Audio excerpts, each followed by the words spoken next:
오늘 대성쌤과 제가 이야기 나눠볼 주제는 학생 과학 발명품 경진대회 어떻게 준비할까라는 주제로 이야기를 나눠보려고 합니다.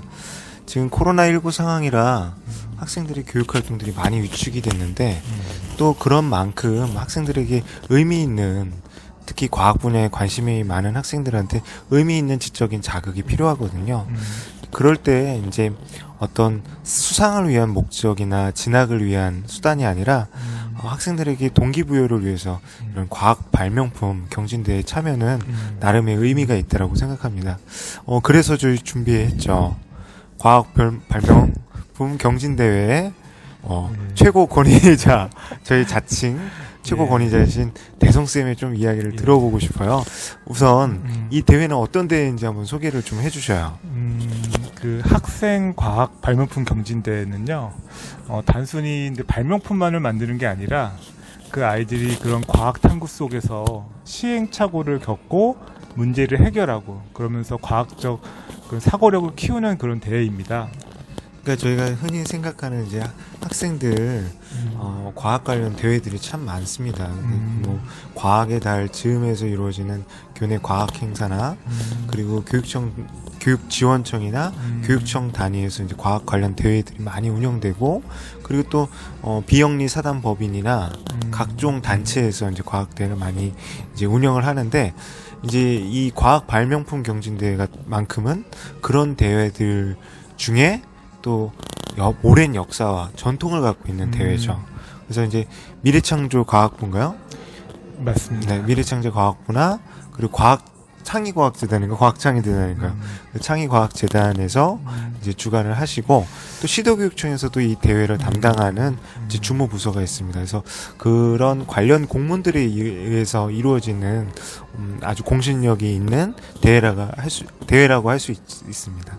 일단은 맨 처음에 이제 그 4월 달에 이 안내 공문이 이제 뿌려지나요, 학교에? 학교가 이제 안내되는 건 지금 이맘때예요. 그러니까 교육청에서 일선 학교로 지금 안내가 나가서 올해 지금 이맘때 이제 학교 대표를 선발하는 교내 대회를 합니다.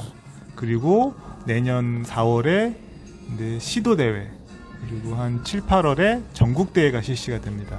그리고 혜성 선생님께서 잘 말씀해 주셨는데요. 유일하게 대통령상이 있는 과학대가 두 가지가 있습니다. 바로 과학 전람회와 과학 발명품 경진대회입니다. 오랜 전통이 있는 만큼 그만큼 많은 학생들이 참여해왔고 좋은 결과물들이 있었습니다. 또한 중학생 이상 그 전국대회 수상자들은 또 해외 연수의 그런 특전도 있어서 상당히 의미가 있고 도전해볼 만한 대회라고 생각합니다. 그러니까 이런 경우들을 많이 봤어요. 이제 저희 제자들을 가르치면서 맨 처음에는 굉장히 겁내합니다. 왜냐면 실패에 대한 두려움, 그리고 내가 열심히 노력했는데 결과가 안 좋으면 어떡하나, 이러한 걱정들이 이제 많이 있어요. 근데 실제로 도전하는 과정 속에서 입상 결과와는 상관없이 이제 어떤 자기가 과학 분야에 관심이 있고 어떤 분야에 대해서 더 알고 싶은지에 대해서 알아서 이제 그쪽으로 진학하는 학생들도 있고, 또 이런 대회에서 입상하고 나서 그걸 바탕으로 그쪽에서 더 몰입을 하고 열중을 해서 진학이나 어떤 나중에 성장할 때 좋은 밑거름이 되기도 합니다. 그래서 실제로 영재학교나 과학고등학교, 그리고 이제 어떤 특수 목적 고등학교나 중학교에 이제 진학하는 경우들이 많이 있죠. 대성쌤, 이 발명품 경진대회는 뭐 발명품을 만드는 대회인가요?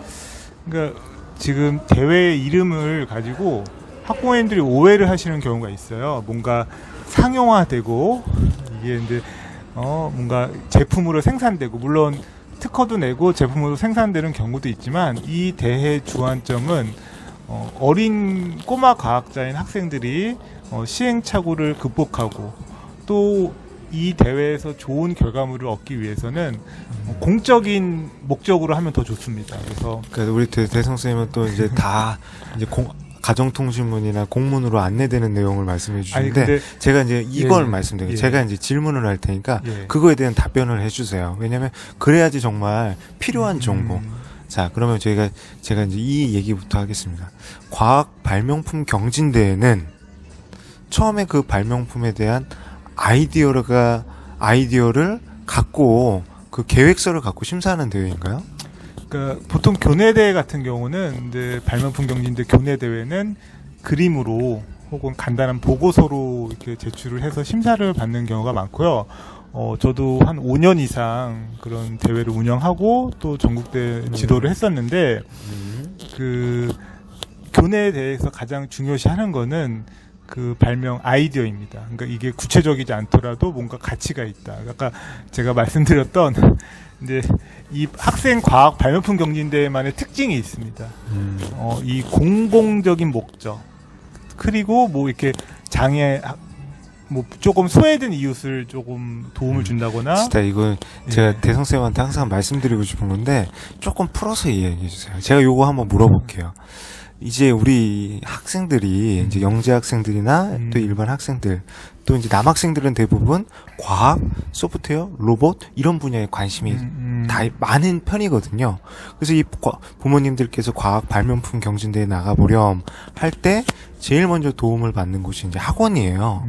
학원에서 도움을 받으면 이제 그러면 안 되는데 주제까지 막 정해주시고 그걸 컨설팅이라고 표현하시더라고요. 그렇게 되는데 이런 주제로 컨설팅을 받으면 그런 계획서, 교내대회에서 통과할 확률이 높은가요?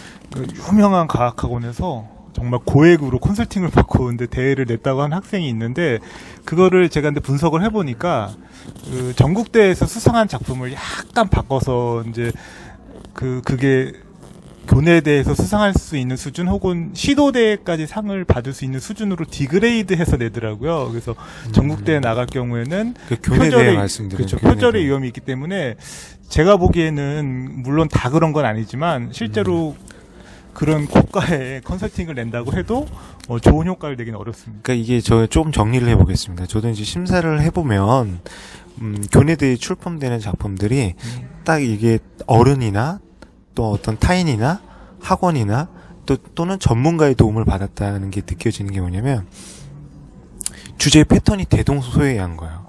우리가 흔히 말하는 실험에서의 독립변인과 종속변인을 갖고 주제를 설정하고 그리고 기존에 입상한 작품들을 바탕으로 살짝 바꾸는 거죠. 근데 이렇게 되면은 이제 참신성이 떨어진다라고 보는 거예요. 예, 그래서 우리 대성쌤이 너무나도 잘 알지만 이런 주제 같은 경우 너무 그런 기존에 이제 어떤 수상작들을 이제 반복하는 패턴 조금 비틀은 거는 참신성에서 좀 좋은 평가를 제가 받기 조금 힘들어요. 학부모님들이 너무나 힘들기 때문에 그런 학원에 의존하는 거거든요. 그래서 제가 조금 팁을 드릴게요. 첫 번째로 국립과학관 홈페이지에 가면은 이미 수상작들이 다 이렇게 올라가 있습니다. 근데 그거를 보고 단순히 따라하는 것은 의미가 없고 어느 정도 깊이로 그리고 어느 정도의 이런 실험들을 하는지를 파악하는 건 필요하고요. 그다음에 아이들이 근데 그 과학 수업에서 배운 수준에서 근데 주변에 그 일상생활 속에서 찾는 게 되게 좋아요. 그리고 팁을 드리자면은 부모님이 하는 그 직업이라든가 그러니까 어떤 아이는 부모님이 피자집을 해요. 근데 피자가 잘 식기도 하고 뭐 잘 이렇게 충격을 받으면 박스가 이렇게 무너지잖아요. 그럼 그런 거에서 아이디어를 내면 그러니까 학생과 부모가 함께 이게 좀 불편하다, 이게 개선되면 좋겠다 이런 주제로 하면 되게 가치가 있고 그 다음에 뉴스 기사를 한번 검색해 보시면 예를 들어 다슬기 같은 게 의외로 많은 사람들이 이렇게 목숨을 잃는 경우가 많아요. 그럼 그런 것에서 안전장치 같은 것들. 그러면 제가 궁금한 게 이거예요. 대성쌤이 지금 말씀하시는 건 결국은 부모님이 굉장히 도와주셔야 되나요? 검색도 해야 되고 부모님의 직업과 관련돼서 주제도 만들어줘야 되고. 근데 저는 요거 조금 이 반박을 좀 하고 싶어요. 뭐냐면 제가 이제 생각하고 있는 건 한번 부모님께서 해 주셔야 될 도움들은 이제 제가 매번 반복적인 말씀을 드리지만 질문을 해 주시는 거예요. 그러니까 학생들한테 야 우리 이거 대회 나가볼래? 그럼 아이들이 벌써 거기서부터 부담감이나 흥미를 잃어버려요. 그거는 제가 볼 때는 이제 하수들이 그렇게 하는 거고 부모님께서는 우리 아이가 관심 있는 걸 갖고 그걸 갖고 이 대회와는 상관없는 질문을 해보시는 거예요. 왜 그렇게 생각했어? 어떻게 하면 이렇게 개선할 수 있을까? 그럼 무엇을 해야 될까? 이런 질문들을 해보세요. 그리고 이제 부모님의 마음속에서는 큰 그림을 그리시는 거죠. 아이들한테 티를 안 내고. 근데 어느 아이가 정말 관심을 보이고 이거에 대해서 좀 좋은 아이디어가 있다. 라고 한다라면, 이 아이디어를 갖고 우리 간단한 한번 그림이나 계획서를 만들어 볼까? 이렇게 하신 다음에 대회로 연결 짓는 게 4학년 수준의 이제 과학 발명품 대회. 예. 그리고 이제 고학년으로 올라갈수록 그 부분은 조금 더 왜 툭툭 치십니까? 제가 말할 기회를 주시죠. 심화를 하시면 좋은데, 예. 저는 대성쌤하고 말한 거는 사실은 조금 더 진전됐을 때 관계고, 제일 중요한 거는 학생들의 호기심을 자극할 수 있도록 환경을 만들어 주는 게 필요해요. 제가 이제 짧게 말씀을 드리니까 오해의 소지가 있는데요. 과학 발명품 경진대회라고 해서 새로운 거를 발명하는 게 아니라 우리 일상생활에 가장 가깝고 내가 가장 잘 알고 학생이 가장 잘하는 거에서 출발하는 게 좋다는 걸 좀 말씀을 드렸고요. 그러면 저희 한번 예를 예. 들어주세요. 저희가 우리 이제 일상생활 속에서 학생들이 많이 경험하는 건데, 뭐 우산을 갖고 과학 발명품으로 한다라면 이제 예를 드는 거니까 기성 발명품도 좋습니다. 어떤 그러니까 학생들의 발상을 이끌어낼 수 있을까요? 우선은 정말 중요한 걸 말씀드릴게요. 이게 뭐냐면 그 우산이라고 하는 거는 이미 상용 업체에서 수많은 우산들이 나왔고 디자인이나 뭐 여러 가지 기능들이 있기 때문에 그 우산에 대한 발명품이 더 이상 없을 것 같잖아요. 근데 어떤 조건을 주는 겁니다. 장애 학생이 이걸 이용할 경우, 혹은 힘이 약한 아이가 이용할 경우, 혹은 이거를 들고 가기가 어려운데 어디에 꽂을 수 있는 기능을 준다든지. 그러니까 제가 이제 가장 이게 5년 동안 과학 발명품 경진대회 굉장히 5년 많이 예. 말씀하셨네요. 5년 동안 하셨답니다. 5년 내내 수상을 했습니다. 근데 그 핵심이 뭐냐면 그 발명품이라는 걸 단순히 그냥 일반적인 걸로 하면 나오기가 어려워요.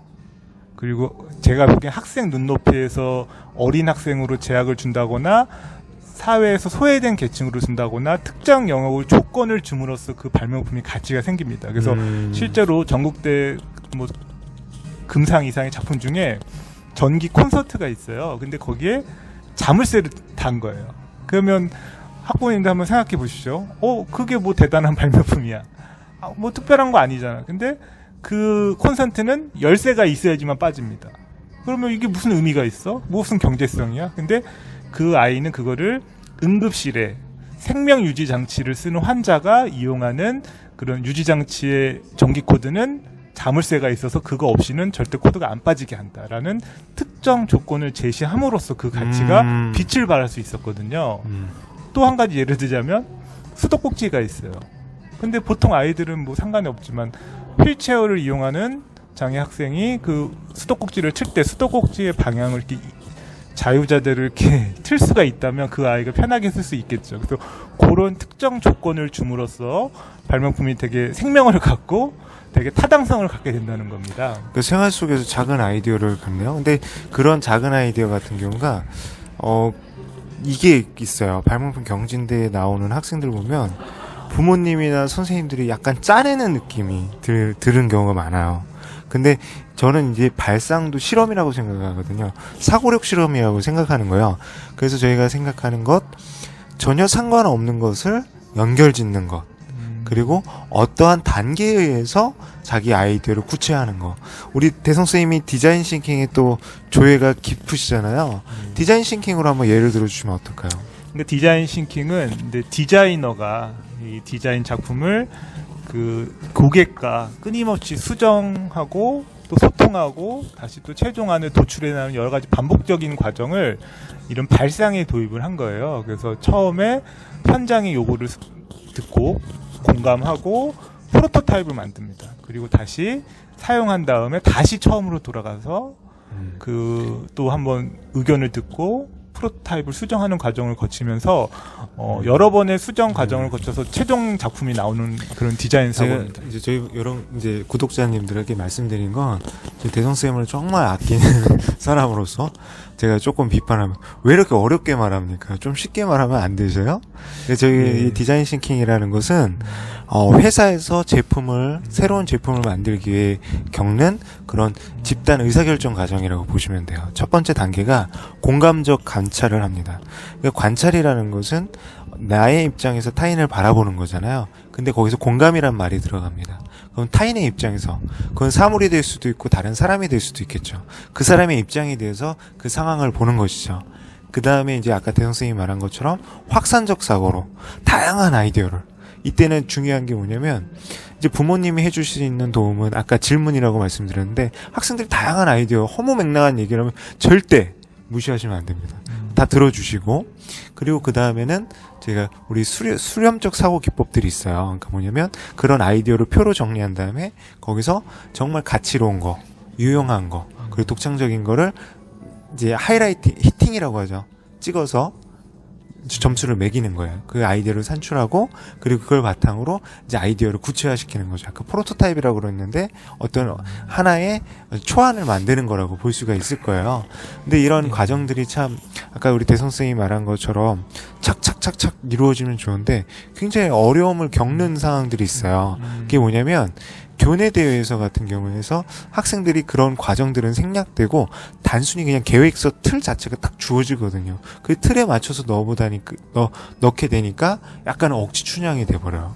그러면 그런 아이디어 이제 생각해냈어요. 그럼 어떤 식으로 계획서를 작성해야지 선생님이나 심사위원들한테 어필을 할 수가 있나? 그러니까 두 가지를 말씀드릴게요. 이제 첫째로 이제 실험을 이렇게 잘 구상을 해야 돼요. 그래서 그 발명품의 효과를 과학적이고 객관적으로 검증할 그렇죠. 수 있는 그런 시험이 들어가 있으면 가산점을 받습니다. 그리고 실제 발명품 경진들 보면은 1차 발명품 그리고 수정 보완은 2차 발명품. 그러면서 이 시행착오 과정을 되게 중요합니다. 그래서 처음 이 대회에 도전하시는 분들은 너무나 멋진 발명품을 한 번에 탁 만드는 거라고 오해를 하시는데요.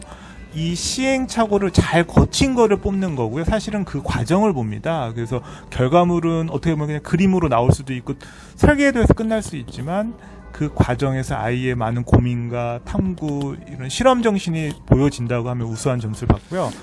우리도 대성 선생님 또 이제 모범 답안을 그리고 말씀하시네요. 두 번째로 이 단기간에 이렇게 실험을 누군가의 도움을 받거나 그냥 아이디어를 낸 것보다는 탐구일지를 써서 이거 일기처럼 쓰는 경우라든가 아니면 요즘에는 블로그나 인터넷상의 카페에 꾸준하게 글을 올리고 그거를 이제 보고서에 담으면 이제 심사위원들이 이게 보고서가 아니라 계획서인데요. 그렇죠. 계획서에 담으면 우선은 그런 것들은 되게 좋은 점수를 받게 그러니까 저는 이렇게 봤어요. 우리 대 선생님은 이제 워낙 이제 전국대 준비를 많이 하셨고 지도를 해주셨으니까 그런데 교내 대회는 이렇게까지 준비하시면 애들 쓰러집니다. 학원도 다녀야 되고 공부도 해야 되고 본인이 학생이라고 생각해 보세요. 어떻게 합니까? 제가 이제 말씀드리는 거는 계획서는 어떻게 쓰냐? 계획서에는 분명히 그 발명품의 주제가 있을 거고 준비물이 있을 거고 제작 방법과 그 속에 담긴 과학 원리, 그러니까 그 발명품의 장점, 그다음에 그런 기대 효과들이 들어갈 텐데 제가 항상 발명품을 쓸 때 학생들이 주제를 쓰고 그다음에 발명품에 대한 어떤 설명, 계획서를 쓰다가 발명품이 약간 점점 달라져요. 처음에 생각했던 발명품. 그래서 제가 말씀드리고 싶은 거는 발명품에 대해서는 꼭 계획서에 썼다가 지웠다 할 필요 없이 하얀 도화지를 꺼내십시오. 그리고 자기가 발명 스케치를 합니다. 내가 하면서. 그리고 그 발명품에 대해서는 한 문장으로 정의할 수 있어야 됩니다. 무슨 말이냐? 내가 그 발명품이 도대체 목적이 무엇인지, 우리가 조작 특정이라고 하죠. 그 발명품이 왜 어떤 기능을 하는 것인지 한 문장 짧은 글로 정리할 수 있어야지 타인도 이해하고 그것에 대해서 필요한 발명품이라 생각합니다. 보면은 본질이 없는 발명품들이 있어요. 여러 가지 세부 기능이 있는 거죠. 여러 가지 그냥 부가 기능들이 있는 거죠. 그러면 그런 것들은 아무리 복잡한 발명품이라고 해도 그 가치를 인정받기 힘들고, 또 하나는 너무나 미래지향적인, 구현되기 힘든, 그리고 과학적이거나 타당하지 못한 그런 발명품을 담은 것들이 많아요. 아까 우리 대 선생님 말씀해 주신 것처럼 정말 발명품이라면 거기에 여러 가지 과학 원리가 들어가는 것보단 정말 하나의 아이디어가 담겨 있어도 그 발명품은 굉장히 가치롭습니다. 저희가 실제로 생활 속에서 많이 쓰는 발명품들은 복잡한 발명품이 아니거든요. 굉장히 새로운 아이디어. 그래서 그런 계획서들을 아이디어 스케치를 통해서 그림을 그리고 마인드맵으로 여러 가지 구체화를 시킨 다음에 이제 정선해서 명확히 쓰면 됩니다. 계획서가 완벽할 필요가 없는 것이, 계획서의 아이디어를 보면 이 발명품 심사를 많이 한 담당 선생님들은 딱 느낌이 오세요. 이게 원석인가, 다이아몬드 원석인가, 아니면 잘 가공된 모조품인가, 그게 옵니다. 그래서 정교성이나 완결성은 좀 부족하더라도 참신하고 그리고 앞으로의 발전 가능성이 있는 작품을 고르시게 되는 거죠. 네, 그래서 이제 혜성 선생님께서 잘 말씀해 주셨고요. 실제로 발명품 경진대 심사를 할 때 그 한 줄의 그 주제를 가지고 독창성이나 당위성을 한 선정의 한 70%를 보는 것 같아요. 그리고 이제 흔히 예, 말하면 주제가 좋아야 된다. 그렇죠. 그렇죠. 주제가 가장 중요하고 그다음에 그 주제를 학교 교내대에서는 단순하게 이렇게 설계도나 한 장의 그림으로 표현하는 게 가장 좋습니다. 그리고 제가 하나 더 좋은 주제 팁 중에 하나가, 근데 이게 학생 과학대다 보니까 뭐 일반인을 대상으로 하는 발명품, 순수한 발명품만 가지고 평가를 하겠지만 교육적인 그런 효과도 되게 노리거든요. 그래서 전통 우리나라 과학기술, 그러니까 전통 한옥이라든가 전통 요리라든가 전통 구조물이라든가 거기에서 응용을 해오면 상당히 좋은 평가를 받습니다. 예를 들면 뭐 팔만대장경이 오랫동안 보존될 수 있었던 그런 비밀이 무엇이고, 뭐 그런 것들을 뭐 발명품에 응용했다든지, 그리고 그런 전통 말고 또 관심 이렇게 좀 상을 받기 좋은 주제들이 안전, 그다음에 위생, 사회적으로 이슈가 그렇죠. 되는 것들인가 보네요. 예, 그리고 뭐 이렇게 몸이 불편한 학생을 도와주는 그런 것들. 예. 그러면 올해 같은 경우는 코로나19와 관련된 좀 발명품들이 많이 출범됐나요? 그러니까 올해 같은 경우는 제가 근데 결과까지는 잘 파악을 못했는데 아마 그 작년도에 이미 제출했던 것들이 이제 본선에 진출했기 때문에 아마 반영은 안 될 거고, 아마 지금 교내대회를 하고 내년에 나가는 것들은 아마 코로나와 관련된 사회적 거리두기와 관련된 그런 아이들이 많이 나올 것 같습니다. 그러니까 지금 보면은 교내대회 같은 경우는 이제 좋은 아이디어, 핵심적인 아이디어가 있으면 이제 교내대회에서 이제 학교 대표로 선발이 되고 교내대회에서 시상을 그러니까 수상을 할 수 있는 기회가 주어져요. 그럼 이제 교내대회가 덜컥 됐어요. 그럼 그다음부터 이제 부담감이 있어요. 교육청 대회인데 아까 대성생이 말한 것처럼 그다음부터는 정말 학생들이 블로그도 만들고 탐구일지도 써야 되고 여러 가지 시행착오 과정들을 잘 보고서로 만들어야 되는데, 근데 여기서 실물도 만들죠. 이럴 때 또 학원이나 전문가의 도움을 받아야 되는 거 아닐까요? 보통 발명품 경진대회는 이제 이런 심사를 할 때 전시를 합니다. 그래서 큰 이렇게 포스터 같이 출력도 해서 붙이고, 그 다음에 발명 과정을 전시를 하기 때문에, 근데 경험이 많은 선생님이나 이 대회에 참여해본 학생은 처음부터 전시를 생각하고 만듭니다. 그래서 제가 탐구일지를 쓰라고 한 이유도 탐구일지 자체를 근데 클리어 파일에 꽂아서 전시를 할 수도 있고, 아니면 태블릿이나 노트북에 스캔해서 넣고 이렇게 자동 슬라이드를 하면서 또 전시를 할 수도 있고, 그리고 이제 보통 1차, 2차, 3차, 4차까지 작품을 만들어요. 그럼 1차는 간단한 설계도, 2차는 요즘 초등학생들 보면 레고로도 많이 표현을 하더라고요. 간단한 스티로폼이나 이런 모형을 제작을 하고 좀 완성도 있고 발명품의 최종 작품 한 가지 정도만 조금 더 정성껏으로 만들고, 실제로는 이 대회를 많이 준비해 보신 분들은 큰 부담을 안 가져요. 요령이 있거든요. 그러니까 그 요령을 알려주세요. 그러니까 제가 지금 들은 걸 이해하면 예. 발명품 하나를 만들고 그 시행착오 과정들을 전시하고 그 다음에 보고서를 쓰고 이렇게 하면 이해하면 되나요? 그래서 제가 이제 힌트를 드리자면 그 사진을 많이 찍으셔야 돼요. 왜냐하니까 심사위원들이 아이가 직접 했는지 그리고 꾸준히 했는지를 가장 중요하게 봐요. 근데 사진을 많이 찍어서 그거를 이제 저 같은 경우는 많이 이렇게 출력을 할 때도 있고 노트북으로 이렇게 재생할 때도 있는데, 그럼으로써 심사위원이 이 심사 기준 중에 아이의 얼마나 그 태도 점수가 상당히 크거든요. 그렇기 때문에 네, 그런 맞습니다. 사진을 많이 찍고 탐구일지를 쓰고 그런 것들을 잘 전시하는 게 사실 큰 요령입니다. 근데 이게 대회가 만만치가 않아요. 그러니까 뭐냐면 좋은 주제도 있어야 되고 그 다음에 그 발명품을 구체화시키는 과정들이 필요한 거잖아요. 맞습니다. 그리고 또 그걸 전시하고 발표한다. 근데 이게 그 과정이 굉장히 힘들 것 같은데 이게 중요한 게 이제 여기서 나오죠. 학생들이 거기서 자발성을 그리고 적극적인 열정을 잊지 말아야 됩니다. 왜냐면 어느 순간 보면 어머니 손에 끌려가고 학원 선생님 손에 끌려가고 지도하시는 지도교사님에 대해서 끌려가는데 사실은 그 과정 속에서 지도교사 선생님하고의 어떤 소통이 잘 되고 학부모님의 또 격려로 힘을 내야지 갈 수가 있거든요.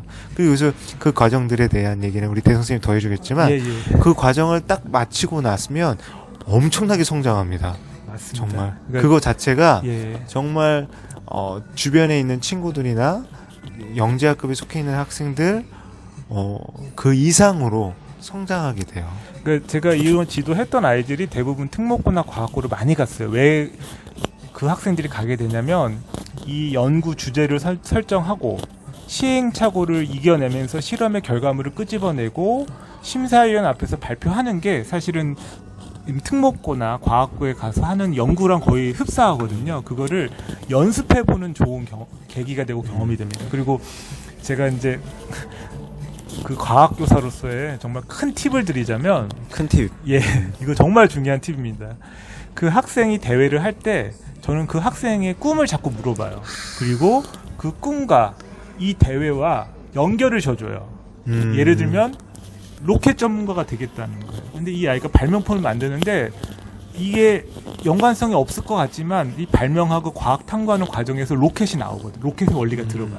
그럼 제가 그걸 딱 연결해주면서 동기부여를 하는 거죠. 그러면 제가 가르쳤던 아이들은 밤 11시, 12시에도 발표 영상을 찍어서 저한테 보내줘요. 그럼 제가 거기에서 그 아이한테 되게 희망을 주고 격려를 하고 나중에 어느 순간부터는 저보다 더 많은 전문 지식을 가진 꼬마 과학자로 성장을 합니다. 그러니까 이게 아까부터 꼬마가 그러는데 정말 대성쌤을 만나는 학생은 그러니까 이게 좋은 선생님을 만나는 것도 중요하네요. 근데 이제 좋은 선생님을 만나는 거는 또 학생 뜻대로 되는 건 아니잖아요. 때로는 이게 선생님들이 적극적으로 뭐 지원을 해주시는 선생님도 있고 아니면 그냥 정서적인 지지를 해주시는 분도 있어요. 그리고 또 학생의 또 성향도 있으니까요. 근데 여기서 이제 중요한 거는 보고서 같은 경우가 손 탄다고 그러죠. 외부 그 학생이 아닌 어른이나 전문가에 의해서 쓰여진 보고서는 다 티가 납니다. 다 티가 나는데 그 얘기는 우리 대성쌤이 해주실 거고 근데 제가 이거 하고 말씀드리고 싶은 거는 보고서는 학생들의 눈높이에서 써줘야 돼요. 이게 제가 전문가니까 정말 중요한 말씀 해주셨어요. 저희가 근데 심사를 할 때 우선 용어가나 말투가 어른이 쓴 티가 나면 우선은 좀 우수하도 약간은 조금 부정적으로 보게 됩니다. 그래서 제가 근데 지도하면서 혹은 심사하면서 보는 거는 학생의 눈높이에서 학생의 말로 표현을 해야 됩니다. 그래서 물론 과학적 용어나 개념을 공부해서 쓰긴 하지만 그 안에서 약간은 유치할 수도 있는 그러니까 저는 그래요. 보고서에는 조금 이런 객관적으로 서술을 하고 발표를 할 때는 그 아이의 포부라든가 소감이라든가 그 좌절을 극복했던 감정적인 표현도 저는 담습니다. 그게 상당히 발표에서 좋은 점수를 받지 않았나 싶습니다. 그러니까 저희가 이게 어떤 거냐면 저희가 요즘에는 이제 어떤 학위 논문이나 학회지에 실리는 논문들의 어떤 표절 여부가 굉장히 중요한 관심사이지 않습니까? 근데 이게 학생들의 연구이다 보니까 표절 못지않게 주안점을 두는 게 다른 외부인, 그러니까 어른들의 이제 도움을 받았는가요? 그래서 제가 일례를 말씀드리면 너무 잘하면, 너무 어른스럽게 잘하면 그 부분은 굉장히 의심을 받게 돼요. 그래서 그 부분에 대해서는 사실은 저는 그런 가능성도 봐요. 정말 어른스럽고 어떤 학식이나 지식이 이제 어른 전문가 못지않은 학생들도 있을 거라고 생각을 해요. 그런데 그게 아쉽게도 이제 보여지는 것들이 그 학생의 연구의 진실성이 묻어나오지 않는다면 그건 과감하게 잘립니다. 우리 대성쌤이 그런 경험도 있으실 것 같고 제가 또 이거 하나 말씀드리면 이제 올림피아드 같은 경우도 옛날에 이제 정보 올림피아드가 있었는데 그런 학원에서 만들어진 작품들이 많았어요. 또 마찬가지죠. 저도 이제 여러 가지 연구 대회를 심사하다 보면 너무나 이렇게 마치 틀에 박힌 찍혀진 그런 논문들이 많거든요.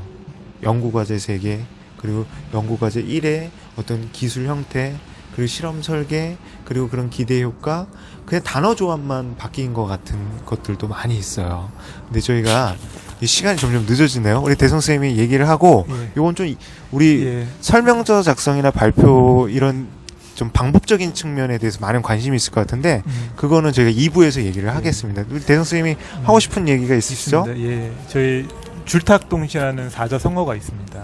그러니까 학생들이 그 조금 기다려주고 이런 환경을 조성해주고 안내를 해주고 기다려주는 시간이 필요합니다. 그래서 그런 과정 없이 학부모님이나 선생님께서 근데 강요에 의해서 하면 이 대회에서 좋은 결과가 있다고 하더라도 그 아이는 결국은 이 과학에 대한 흥미가나 이런 게 자발성이 확 떨어지더라고요. 그래서 결국은 과학과 멀어지더라고요. 그래서 아니 실제적인 좀 꿀팁을 얘기해 주세요. 항상 이렇게 저희 학부모 특강에 오신 강사님처럼 좋은 말씀만 해주시고 이제 특강이 끝나면은 이거 어떻게 해야 되지 이렇게 퀘스천 마크가 되는 게 아니라 우리 대성 선생님 약속을 해주세요. 다음 시간에는 정말 잘된 보고서 틀을 좀 한번 보여주시고 그리고 어떻게 발표하는지. 그리고 그 발표를 한번 학생들이 경험해 볼 수 있게 하는 방법들 여러 가지 진짜 실제적인 그런 게 있잖아요. 5년 동안 그렇게 수많은 학생들 입상하게 도와주시고 예. 왜 이렇게 원론적인 얘기만 해주세요. 그래서 시간이 이제 너무나 짧고 발표 하나만 얘기해도 30분이에요. 사실. 그러면 다음에 그거 얘기해 주실 거죠? 예, 알겠습니다. 꼭 얘기해 주십시오. 예, 그렇게 하겠습니다. 자, 1부는 이상으로 마치겠습니다. 마치겠습니다.